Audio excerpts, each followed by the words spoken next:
Hey guys, so we're out here in the Himalayas riding the new Royal Enfield Himalayan 450. Now, we have been at it for a couple of days, but unfortunately at this point in time we cannot tell you what riding it is all about because, well, Royal Enfield have asked us to keep hush on that up till November 10th, which is when our review will drop. So do look out for that. But until that point, I'm here right now to tell you what this motorcycle has in store in terms of features and design and underpinnings and stuff like that. So starting from the front, as you can see, well, overall a completely new design. It's a lot sleeker than before, not as boxy as the 411, the older model, and yeah, really looks the part. So starting from the front, 21-inch wheel up front, 17 at the rear, new tires. In collaboration, Royal Enfield have worked on these tires with CEAT, and you haven't seen these tires on any other motorcycle up to this point because they have been developed specifically for the Himalayan 450. Now, yep, disc brakes, both ends, dual channel ABS, switchable ABS, so you can switch off the rear. And what else is new up front? Yeah, the suspension, nice big chunky 43mm upside down Showa separate function fork up front, and yes, all LED lighting. I'll just turn it on for you all around. Now you might think that this headlight unit is taken over from the something like the Super Meteor, but in all honesty, it is an all new element. That's a look up front, head-on kind of aspect of the motorcycle. Yep, so yes, coming back, suspension non-adjustable. That's the new tank, the new design of the entire tank guards, which double up as a jerry can holder or some luggage if you want to strap on there. Coming to the main heart of the matter, the new Sherpa 450 engine. Now it's a first for Royal Enfield because this is the first DOHC single cylinder, liquid cooled, of course. You can see the radiator down there, and yes, it's up now on power, something that Himalayan owners have all been waiting for. Yes, now this new motor now produces 40 PS of max power at around 8,500 RPM and 40 Nm of max torque. So it shouldn't be lacking in the power and torque department. Now this new motor, well, it is a stress member in the new chassis, as you can see. Now this is the new steel twin spar frame. There's no single down tube anymore. Yes, so it promises extra rigidity, and also if you notice, there is no airbox. The airbox has been relocated to the center section, which is just under the tank, which also is all new. The design, the shape of it, as you can see.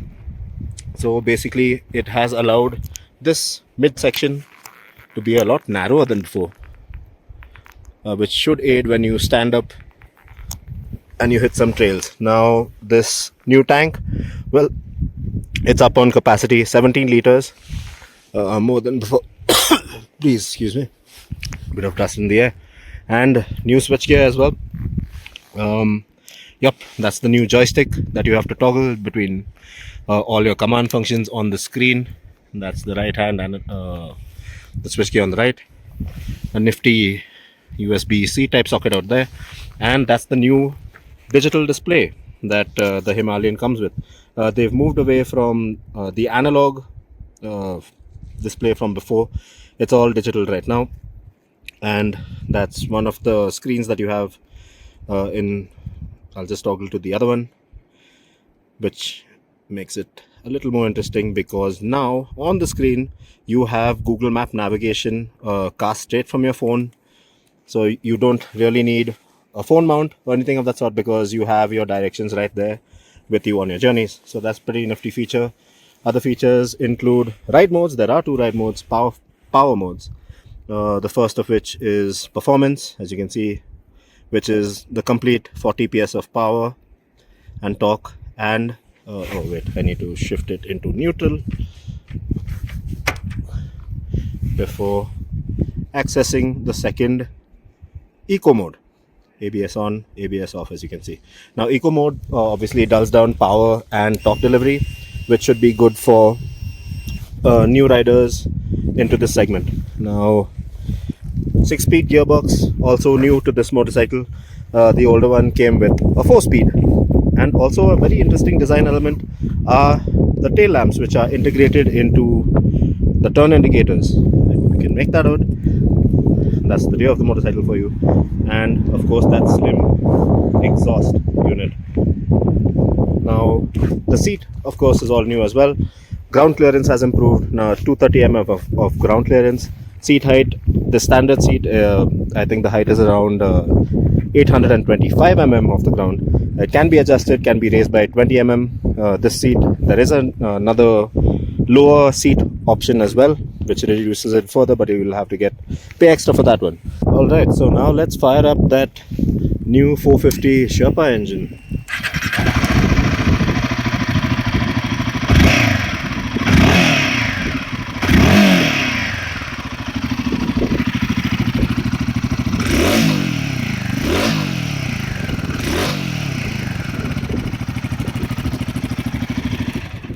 Not too bad. Let us know what you think about the sound. And coming back to the rear suspension, now that is a monoshock, a link type suspension, and adjustable for preload as well. And the really cool part about this, the interesting bit has to be this new swing arm, as you can see, located on the exterior of the chassis, as opposed to the Himalayan 411, which had it on the inside.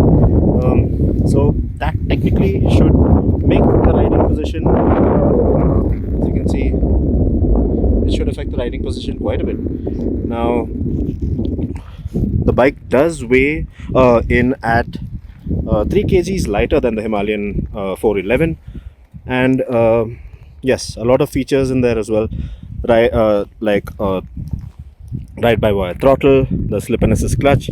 So good amount of features, good amount of work done there. What's it like to ride? The price, we are soon to find out. Do look out for our review, which will drop on November 10.